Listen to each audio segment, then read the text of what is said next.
We are Adventures on Tap, and we are streaming. Tonight, we will be playing an alternate TTRPG other than Dungeons and Dragons called Lancer. It is a world of mechs and battle, evil corporations, and awesomeness. So, what we're going to do is talk about AOT first. We are a local Orlando organization that goes around to different breweries, bars, and venues in the local Orlando area, and we run D&D games to benefit charity. We have a charity of the month each month. All the money that is raised goes directly to them, so it can directly benefit exactly who it needs to. And we try it at least one of our events a month to run an alternate game. And so Lancer will actually be at our next event. So you can sign up if there's any seats left. There might not be. Oh, apparently there's not. So you can still show up. We're opening up another table of D&D. So you can still come play D&D and be a part of the experience. But let's go around and talk to each person. Intro yourself. Tell us who you're playing, what you're drinking. And first up is Jen. Oh, well, I'm Jen, and I'm playing the role of the GM tonight. So I get to play everybody who's not them. And tonight I am drinking not the Gumdrop Buttons from Prairie Artisan Ales in honor of the holiday season. All right. Sorry, I had the stream pulled up on my phone, and the volume was all the way up. So next is, hey, it's me. Hi, I'm Garrett. I am drinking a Cloud Chaser from Crooked Can Brewing up in Winter Garden. There's like 3 different double winter names in this area. And tonight I am playing the mech whose call sign is dangerous but not unbearably so. And my name is actually Gabi, because it is a goblin series of robot. That is me, and next up is Ferg. Good evening.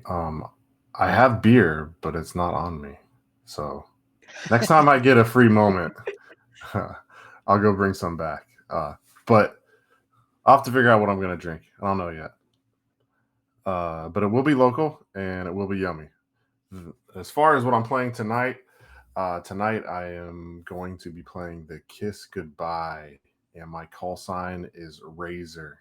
And I'm a big beefy guy, so we're looking forward to that. And then next up, we'll go to Josh.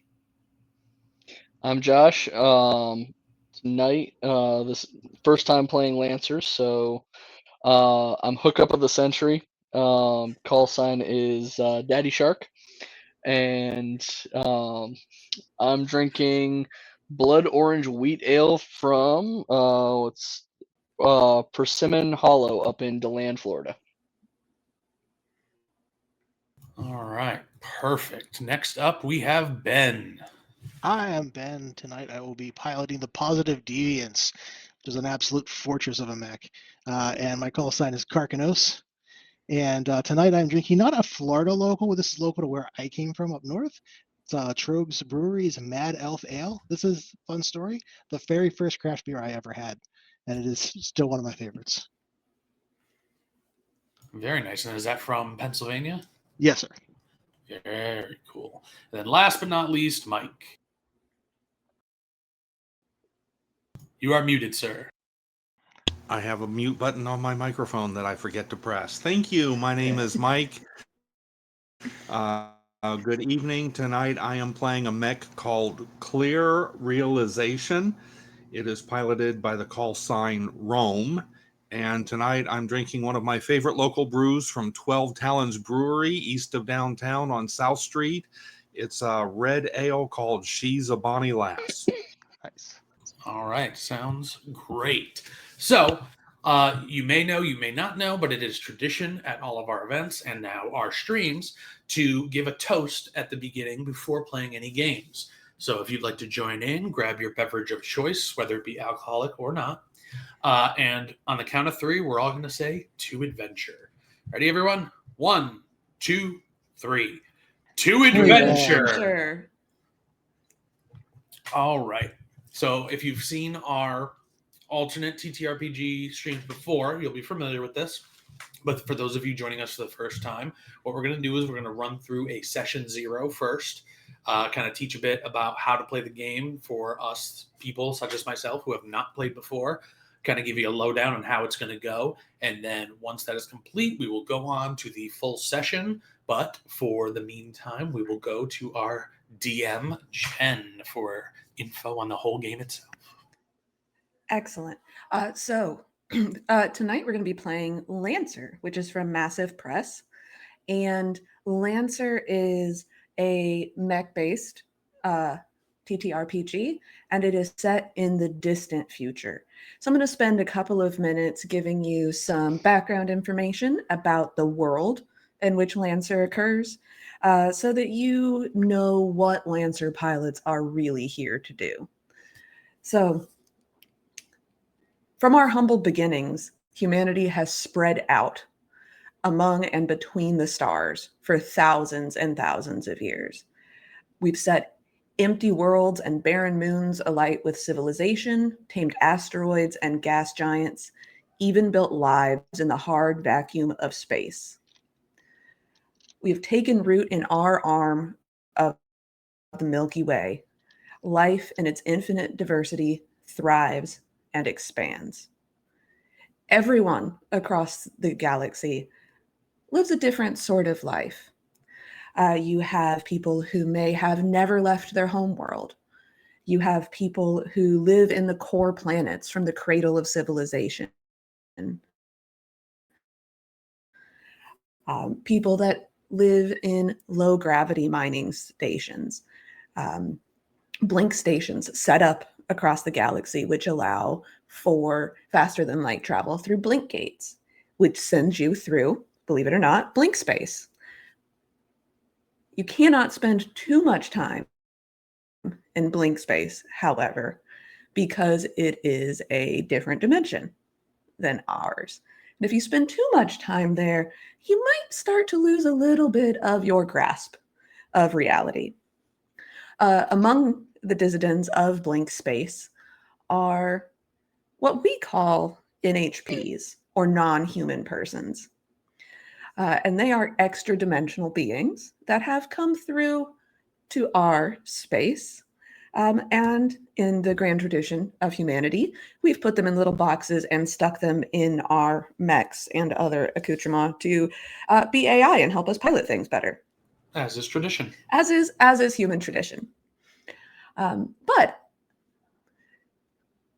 all in all, we're living in a post-consumer society. It is the year 5016 U, which means that we are 5,000 years past the establishment of the Union, which is the governing body. Because Union is not necessarily the most concerned with governing every world, so much as enforcing some general rules in this world. Every planet, every arm, every station has different tenets. There are very few common beliefs to all humans.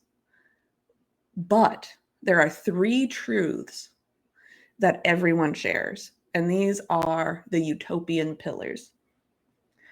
And these 3 rules are: all shall have their material needs met and fulfilled. 2, no wall shall stand between worlds, which means if somebody comes to you, you have to let them on your planet.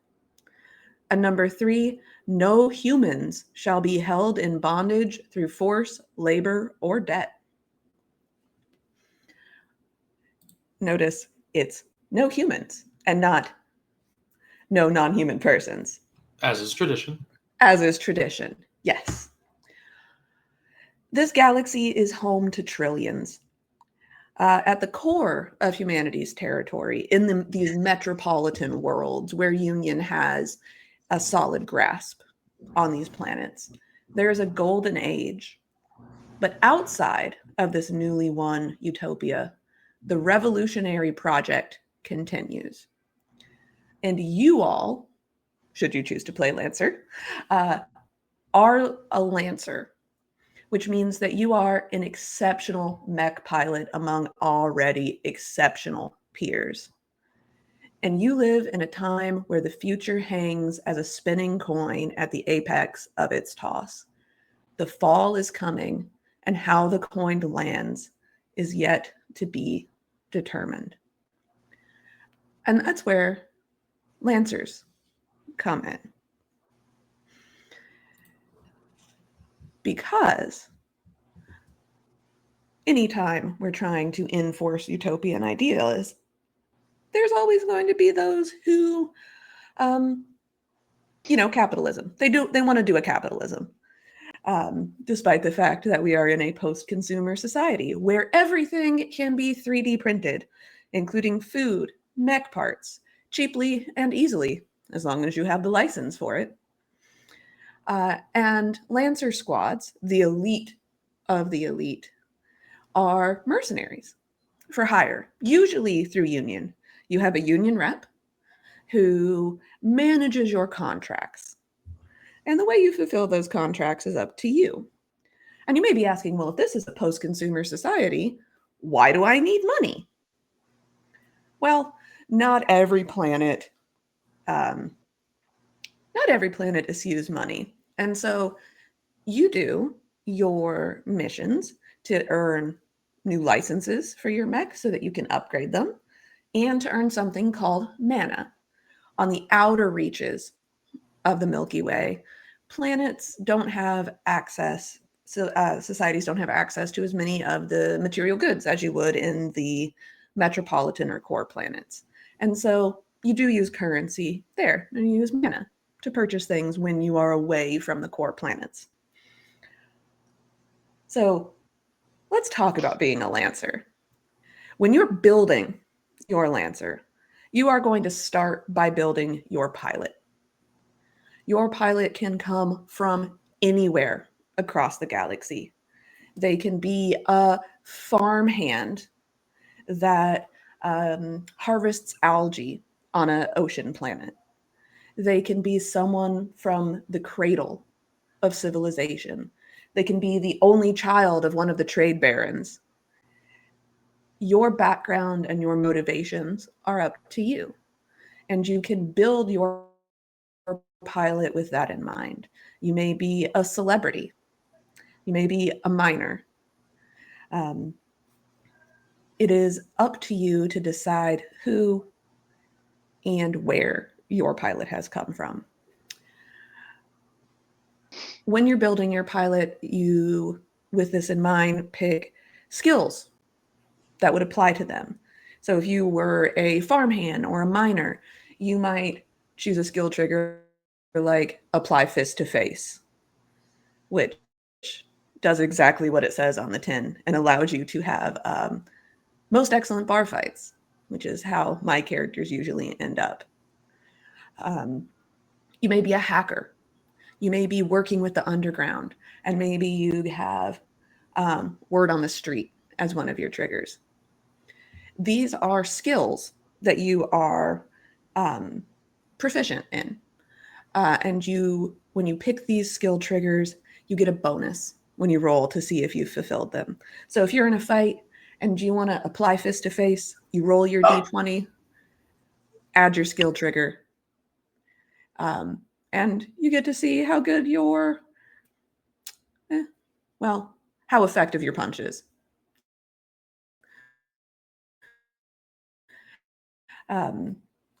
These are things that go with your pilot throughout your journey. As you level up, as you increase in license level, you can completely change your talents. You can add to them, you can subtract to them, but these talents apply no matter what mech you're in. And one of the really beautiful things about Lancer is that every time you gain a license level or level up, you can completely redo your mech because it's all based on 3D printing when you're back in your ship. So you gain a license level, you have the license to 3D print the thing you've just purchased.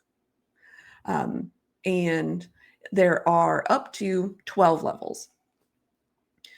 Tonight we're going to be playing at level 3 because that's when you get your first core bonus, and core bonuses are pretty cool. They might do things like give you resistance to damage or allow you to become invisible. So that's why I like to start at license level 3. Which brings us to building a mech, which is honestly what we're all here for, giant robots. As you get a license level, you build your mech. You start with a frame, and then you can mix and match everything that you have access to. So as you get higher and higher level, you have more and more pieces, and you can pull them apart and put them back together in whatever order you want. Mechs come generally in a few different categories. You can have support mechs. You have striker mechs, frontline guys, barrage or artillery mechs, and barricade mechs. And then there are some that get a little bit weird, like mechs that don't all completely exist in this dimension, like the Lich, who has a future gun, which does not currently exist, but will exist some point in the future. And the moral of this story is Lancer gets weird, which is part of the beauty. So you'll build out your mech, and there are so many licenses to choose from. And there are a lot of really talented creators out there who make and develop new mechs and put them out for free for people to use in their games, which is amazing. There's a lot of really talented people who are building things for this system. Let's talk about the system. This is a system that uses only D20s and D6s. That's it. If you have a D20, you have a D6. That's all you need. And it works on a system of accuracies and difficulties. So if you're very good at something, or you are up close and you're trying to have your mech stab another mech, you would have an accuracy on it because you're, face to face with them, so to speak. If you have an accuracy, you roll a D20 and a D6, add the D6 to your 20, and add your attack modifier. At license level 3, the attack modifier is 2. All of your weapons that you can attack with have a threat distance, which tells you how far away from somebody you can be and still attack them. So if you have a threat level of 1, you have to be up close and personal. If your threat for your weapon is 5, well, you can be 5 hexes away. And as long as you have line of sight and you can see them, you can shoot them. Well, if the dice agree with you. One of the really cool things about this system is the way that combat actually functions. When you start a mission, there are a few different mission types. And the mission type we're going to be running tonight is Holdout. And there are rules for every kind of mission that you could run. So it could be an escort mission, it could be Holdout, it could be Extraction, things like that. Tonight we're doing Holdout, which means you have to hold out for 6 rounds. The players start with 4 points, and at the end of 6 rounds, you subtract a point for every enemy inside the position you are supposed to hold. And if you, at the end of 6 rounds, have 0 points, well, you lose. But as long as you still have 1 point at the end, mission success. So once we start one of these missions, we start our encounter. This is the start of a scene. And understanding that this is the start of a scene is important because you may have, for instance, a core bonus that is active for the entire scene. A scene goes until you go back to your ship. So once you get what would be the D&D equivalent of a long rest. So you start your scene. And the way combat works is players go first. Players always go first, and they go in whatever order they choose. If we're going rules as written, one person goes first, and then they call out the next person who is supposed to go. I prefer to allow my players to coordinate their turns because the mechs are really designed to have a lot of squad synergy. So, for instance, Garrett is playing a goblin mech who is a tech-based mech. Tiny little dude, very powerful tech attacks. But he's just a little guy. So he's got to make friends with somebody who's much bigger than him. So he may do something like, basically, he becomes a symbiote to one of the bigger mechs. Or a backpack if you're feeling friendly. So, Nah, maybe for the front. Ooh, like a baby Bjorn. Perfect. Excellent. So those mechs have to work together because Garrett's goblin is going to go on the same turn as, say, Ben's Drake. Because they share a turn. And once he becomes a symbiote, he can't move. He has to go where Ben takes him. And we share damage too, right? Yes, you do. You share damage. You share heat. Ooh, it's gonna get hot, Ben. Yes. Spicy. Which, yeah, it gets a little dicey. So, player squads you really are meant to be a squad and work together to achieve your goal. So, players all go first, and on your turn, there are a few things that you can do. And by a few things, I mean a lot of things. The first thing you'll need to do are anything that are labeled protocol on your sheet. This is just something that automatically starts when your mech starts. You can, and then the rest of it you can do in whatever order, but you have to do protocols first. You get to move, and everybody's movement is going to be different. So if you are a small melee-based mech, like nobody's playing one tonight, but like a Morning Cloak, for instance, they are very fast. And so they can move 8 hexes across the field because they are meant to be fast. Or you may be a very large mech that is meant to be a barricade, and your movement might be 2. So you can move. And you can also take either 2 quick actions or 1 full action. And one of the really good things about the character sheets for Lancer is that the actions are labeled. So a full action is a hex that is completely filled in, and a quick action is a hex that is in half. Quick actions are things like skirmishes. So you could do 1 melee or ranged attack with 1 weapon. If you want to attack more with that weapon, you have to do a barrage, which uses your full action. Or you can attack with 2 different weapons. But they have to be different weapons because those are each 1 scrimmage. Or, for instance, you may do a quick tech action, which is a quick action. Or if it's a full tech action, it takes your full turn.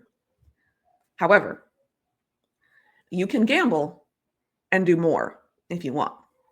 So you have the option once on each of your turns to do something called overcharging, which means you can break the normal rules to make or repeat an extra quick action. So you can, as a quick action, do something called boost, which is a dash action, to borrow some Dungeons and Dragons terminology. You get your movement, you can use a quick action to boost, but you can only boost once that way. But you're not quite where you need to be. So you can overcharge and boost again. So now you've moved 3 times your movement. But it is a gamble because every time you overcharge, you are putting stress on your reactor. Oh, yes, all of your mechs have nuclear reactors inside them. Oh, That's yes. good news. Yeah. Well, I which think is the good why thing my is that koozie is appropriate. if there's a problem, we just eject it, and then we got nothing to worry about. Oh, yes. You can choose to, go out of your mech, provided that the planet you're on is not a hostile environment. It is. But the first time in an encounter that you overcharge, you take 1 heat, flat 1. The second time you want to overcharge, you take 1d3 heat. So you roll a d6, have it, round up. If you want to do it a third time, it's 1d6. If you do it a fourth time, it's 1d6 plus 4. So You may be saying, in a situation where maybe on my mech it has a thing that says heat and it's like flame out of 4, not many options in the overcharge department, I assume. Exactly. But, and I'm glad you bring this up, because we're going to talk a little bit about how mech health works now. We've talked about what you do on your turn, talked about overcharge. Let's talk about mech health. So your mech has 2 things you have to, it's separated into 2 categories. One is HP related, so how much health you have and the structure of your mech. And the other is about the health of your reactor or the stress on your reactor. So if you overcharge and you fill your 4 heat, you take 1 reactor stress. And you have a certain number of stress that you can take. That's how hardy your reactor is. So essentially, you would have 4, for instance, heat health bars. There are 4 health bars for your reactor. Once you take a stress, however, you have to roll a d6 to see what happens on the emergency protocol table. And what could happen is nothing. Or you could be impacted by a status effect or a condition. I gotta say, it's a little daunting. The emergency section of the handout takes up 3/4 of the page. Yes. Oh, yes. There are a lot of emergencies that could happen. Nothing on the emergency protocol is terrible unless you roll a 1. If you roll a 1, you have to roll again. And if you roll 2 1s in a row for reactor stress, you go into meltdown. Yeah. And I think that we all have an idea of what happens when a nuclear reactor melts down. It's not good for you or anyone else around you. I imagine atomic explosion, yeah? Yes. Yes, indeed. Quite a large one, in fact. So that's heat and how heat and stress go together. Your mech can also be set on fire. And if you are taking burn damage, it is adding to your heat. Right? The other thing you have to worry about is the structure of your mech. So in these turn elements, you all go first, then it's my turn. And let's say I want to attack Mike. I roll my d20, add my attack bonus, and I have to beat his evasion. If you are a tiny little guy, your evasion is probably going to be pretty high. If you're a chunker, it might be a little bit low. But yeah, so 6. But most of the chunkier mechs that are meant to be tanks also have armor. So if I roll a d20, beat your evasion, but you have 2 armor. Unless I'm using armor piercing attack against you, you subtract your armor from whatever damage I do to you before you do the damage. So I roll 6 damage, you have 2 armor, you only take 4 damage. Let's say I get real lucky, which hardly ever happens to me, and my other GMs know how that feels. And I take you all the way down your full HP. Well, then you take a structure and you roll on the emergency protocol table for structure. It's a D6 again. And once again, if you roll a 1 and then you roll a 1 again, your mech is destroyed. And you better hope that one of your comrades has enough room for you in their mech, because otherwise you're just a dude. You know, you're like a cool dude, a real cool dude, but you're still just a dude in a robot battle. A cold dude. Yes, On in an this ice case, planet. we will be on an ice planet tonight, so you will be a real cool dude. But you do have an opportunity to heal yourself. As a full action on your turn, you can stabilize. And you can choose to clear your heat or the exposed condition, or you can restore all of your HP on that health bar, but it costs a repair point.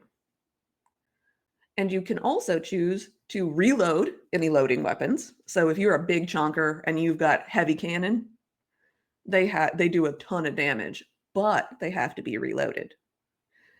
So either you use a full turn to reload, or one of your bros can reload for you. You can Like also maybe a choose goblin strapped to you, Baby Bjorn style. yes, for Yeah. instance. Yeah. Does it state on our character sheet under weapons if we do require reloading on a certain Yes. weapon? Okay. Yeah. None of mine state it, so I'm Yeah, guessing it will that'll require. say it. Okay. It will say if it's a reloading weapon. Okay. I don't think that anybody has a reloading weapon. Because reloading is a pain in the butt, and then you don't get to use your cool stuff. My pistol is one. But I you do believe. a lot of damage.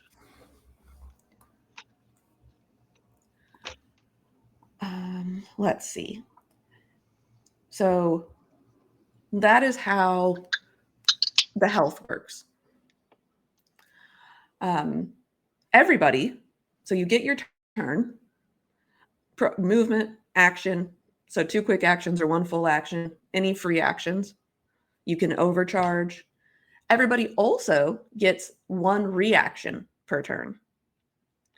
And you may have different reactions depending on your character, but everyone can do 2.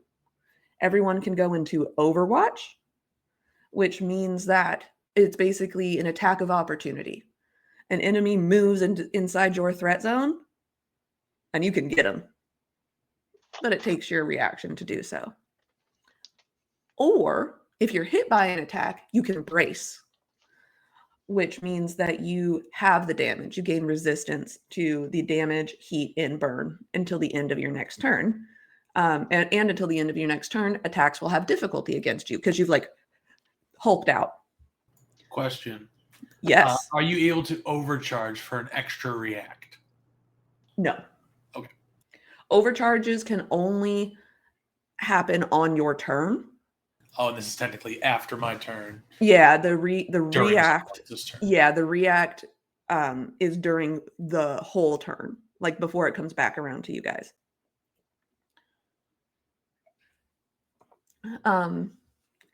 Let's see. You can also do weaponless attacks like ramming or grappling. So you want to knock somebody into an environmental hazard for whatever reason that might be relevant later. You can ram them as long as the target is your size or smaller, or if you are, I believe that Ferg's mech counts as bigger when it rams something. It's bigger on the outside. Yes, it's bigger on the outside. Exactly. It's real dense. So you can knock back the mech into, say, a hole, a crevasse, if you will. Or you can knock them prone. And if you knock a mech prone, they have to use all their movement to stand up. So standing uses all of your all of your movement if you're going to stand. If I happen to get lucky and knock one of you prone. And yes. then on their turn, can they then overcharge to get more movement, or it's only it's only can. actions? No, you can overcharge to boost. Oh, right, because And you boosting boost 3 times. Boosting is the dash action essentially. It's risky. And you can still boost if you use all your movement to stand up from prone. Can you still use a boost quick action? You can.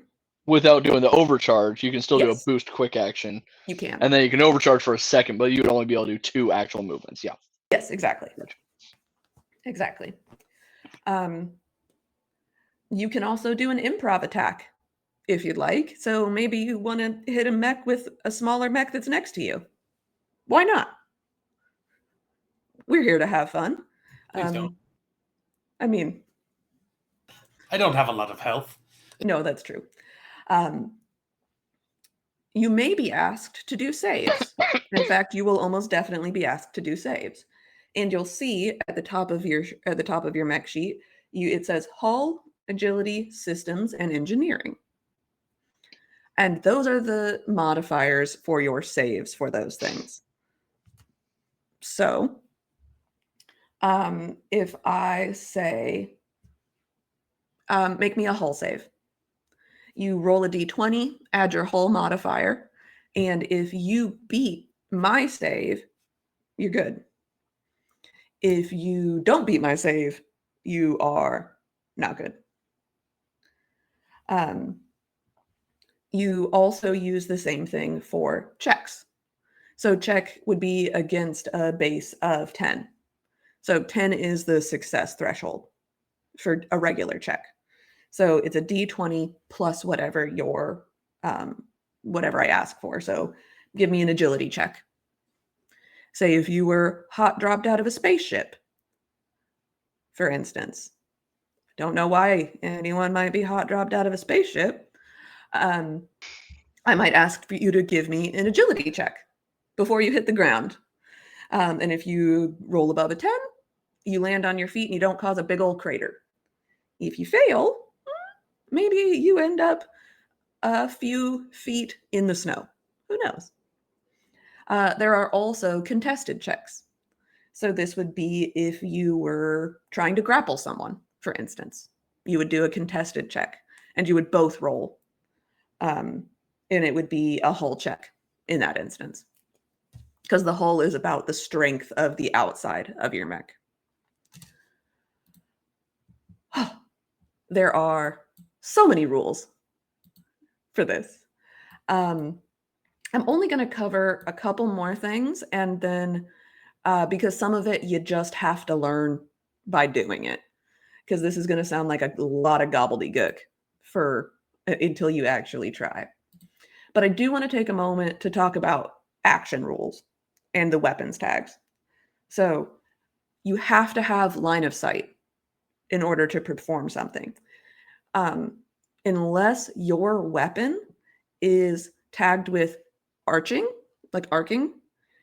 you don't have to see them, but you do have to be able to go over the obstacle in front of you. So you could do an arcing attack over a hill, but you could not do it into a building. Seeking ignores line of sight and cover. There just has to be some kind of path to the target. If you have an accurate weapon, all of your attacks are made with 1 accuracy. If you have an inaccurate weapon, all of your attacks are made with 1 difficulty. If you have a smart weapon, it is against their e-defense rather than their evasion. Ordnance, this would be if you are, let's say, throwing out some grenades. If you're going to use ordnance, you have to do it before you move. if loading, we talked about already. Some of you may have limited weapons, which means you can only do it, say, like 3 times before you're out of, like if you've got turrets, for instance, you only have 3 turrets loaded on your mech. You use the 3 and you're out until you can go back. There's also melee, thrown for melee. So it's a melee weapon, but you could throw it. Armor piercing does what it says on the tin. Reliable, which means that it still deals damage even if you miss. Knockback, which means does what it says on the tin, knocks the enemy back. And overkill, if you roll a damage dice and it lands on a 1, it causes the user 1 heat, but then you get to re-roll the dice to do more damage. There are different weapon types. There's kinetic weapons, energy weapons, explosive burn weapons. AoE, the area of effect patterns are weird because it's hex-based. So if you have something that is blast emanates and draws line of sight and cover from a space in range, which means you throw a grenade out to a point and then it blasts out from that point. Burst means that it comes from you and you are at the middle of that. So if it is burst 2, that means you're in the middle and it goes out 2 hexes in 360 degrees around you. If it is a cone, if it is a cone of 5, for instance, it is 5 long, and at the widest part of the cone, it's 5 wide. And then lines it's a radial length of however distance. So it just goes straight from you. When you roll a d20. If you have accuracy, you add however many accuracy you have. If you have difficulty and accuracy on the same attack, they will cancel each other out. You have 2 accuracy and 1 difficulty. You only have 1 accuracy. If you have multiple accuracy, you roll the d20, 3d6, and you only keep the highest d6. You don't add all the d6 together. You only keep the highest. Same thing for difficulty. You roll all the difficulty, only subtract the highest. If you do a critical hit, and I'm betting that you all will do plenty of critical hits, because the critical hit, you do a critical hit if what you roll is above a 20 total. Adding any accuracy or difficulty, if it's above a 20, it's a crit. So when you do crit attacks, you roll twice the damage die and you keep the highest one. You may also have in your weapon description, it may say that you do like something that would be the equivalent of like a brutal critical. So you would add 1 more dice if you do a critical hit. Let's see. When we have to have something, we always round up.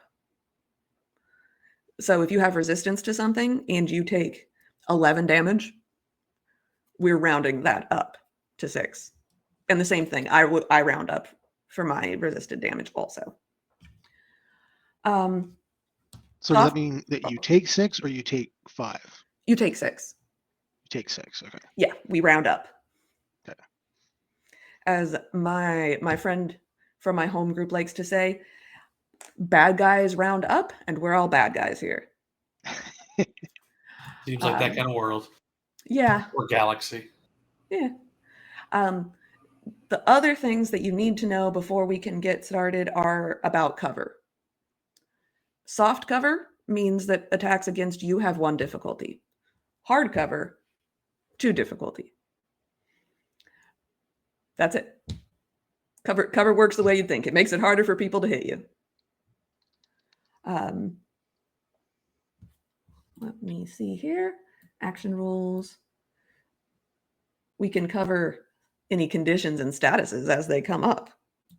Like, maybe I set you on fire. We'll see what happens. I have a question about the AI. Yes. So your AI are former humans or extra-dimensional beings? Yes, they are extra dimensional beings. Okay, but essentially, so they all are the extra-dimensional beings. They're not like your neighbor who was a farmer who died and you got their AI put in. Okay. No. All of so you can have just regular AI. So basically you could have Alexa in there. So you could have just regular AI in your mech and it'd be like, okay, up to on on your classic rock you've got playing in your mech. Or you could have an NHP on board, which they are way more advanced than just a regular AI because they're an extra dimensional being. One of the deep lore aspects of the world of Lancer is that a very powerful extra dimensional being stole one of Mars' moons 5,000 years ago. Rude. Stole Deimos, Ra, the name for the ancient Egyptian, very ancient Egyptian god. Ra popped out of blank space and stole Deimos, like the whole moon. And that's what led to Union forming in the first place. So that means that all NHPs, non-human persons, have to be shackled, which means they've got a little box that they live in.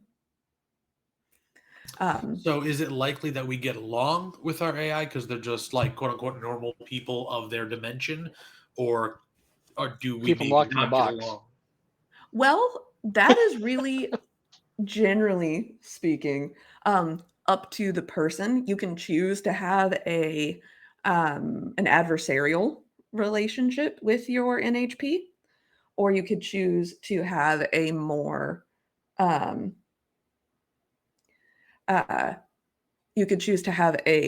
friendly relationship.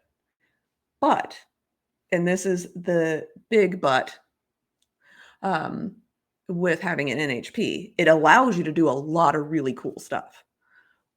But if you take damage, there is a chance that your damage could cause your NHP to cascade, which means that I now get to control the NHP.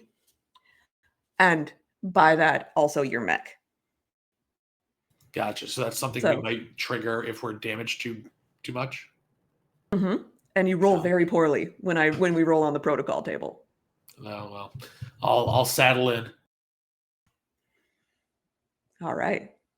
Garrett rolling poorly? No way. Hey, real quick on the loading, I did notice that on my character sheet, 2 of the tags were like overlapping on each other, so I didn't realize, but one of them is loading for my missile rack. Oh, yes. So Okay. so loading is a full action then, or a quick action? Loading is a full action. You do the Okay. stabilize action, so you Okay. can reload and also do one other thing. Okay. And then or somebody smart, else could reload for you. gotcha. And then smart, use the E defense, but I forget. Did you say smart ignores cover and stuff too, or is that just seeking? Okay. Seeking ignores cover. Smart just means it goes against their E defense. Okay. As opposed to Gotcha. evasion. Those so, two like, tags were crit, overlapping on each other. So yeah. Yeah, the PDFs aren't great. But they are a lot more user friendly than the newbie friendly than using CompCon. There is an online interface for building pilots, which is what I'll be using tonight.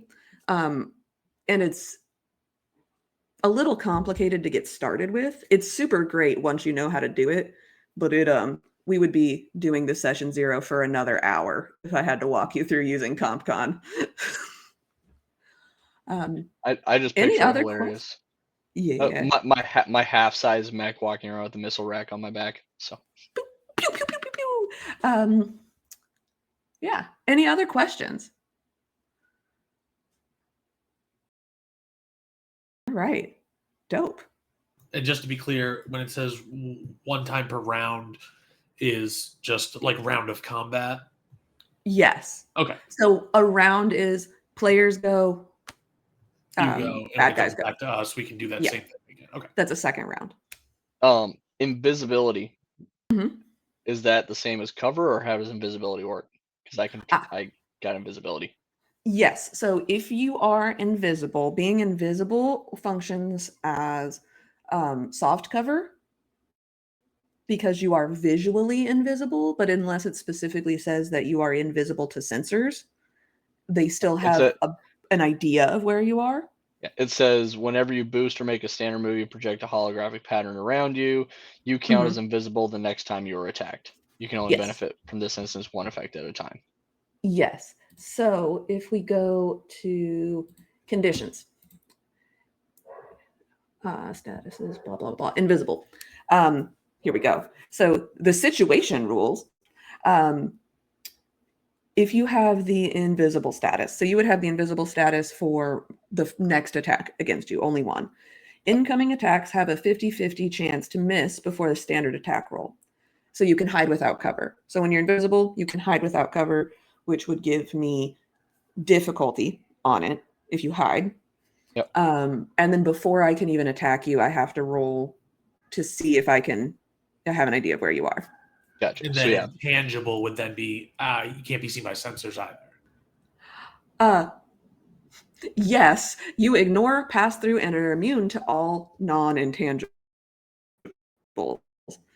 I imagine we're not going to run into that, but that just sounded really cool. Yeah. Well, so Joe unfortunately could not be here with us tonight, but the mech that he was going to do is called a Morning Cloak.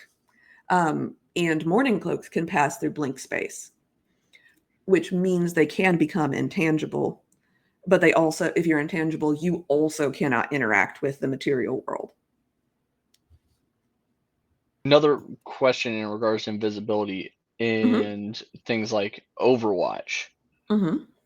Because I have, during its turn, the Duskwing is invisible. It reappears at the end of its turn. So, and I saw Overwatch, like if you pass in front of line of sight of another mech, like that triggers Overwatch. If I'm invisible during my turn, will I trigger Overwatch if I run through someone's line of sight? No. Okay. Gotcha. Just curious how it works, because you were saying it's like it'll still detect on sensors and stuff. I just want to make sure that that's how it works. So I basically have free movement around in regards to Overwatch and stuff like that. Yes. In that sense. Okay. Cool. Yeah. And what does I'm reading it here? It says inflict a lock-on condition. Any attack can consume a hostile target's lock-on for +1 accuracy. So is that just we give them -1 accuracy, or? So if you can, as a quick tech action, and this is for everybody, as a quick tech action, you can basically give the help action. So you lock on, which you are painting this mech for your companions. Gotcha. So I give my companions +1. Or whatever you can choose, and it stays. The lock-on stays until somebody uses it. So it could be that you use it. Oh, okay. But I can like lock on next round, lock on, and just paint everyone through the rounds. Got it. Yes. But once it's used as consumed, and it doesn't give it. Correct. Yeah. Oh, so I can't have one locked on and then next round lock another on before that guy dies?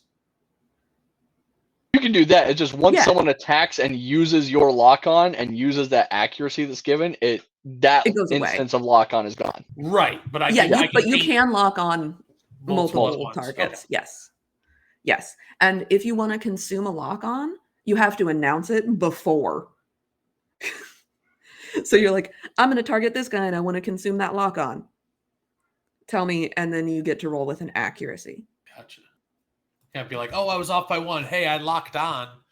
Right. Exactly. If you do decide to consume a lock on, I advise you to be standing next to me when you do. This is why team synergy is so important.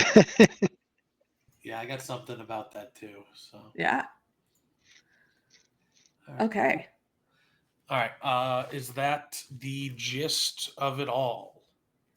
That's the gist. All right, cool. So how are we feeling? We can go into the run, or we can take an early bio break, 15 minutes, give everyone time to chill, come back at 9:05 and get started. How does everyone feel about that? Works for me. Yeah, I say let's do the bio break because that way we can go straight through. Perfect. All right, Senor Ferguson. Sounds good to me. All right, perfect. Well, All right. everyone, that was our session 0. We're going to take a short break, go grab something to eat, go hit the head, and come back at 9:05 where we'll be starting and blowing up some guys. Let's do it. All right, we will be right back. I did a cool outro, and then you had to say something. Oh, God. Sorry.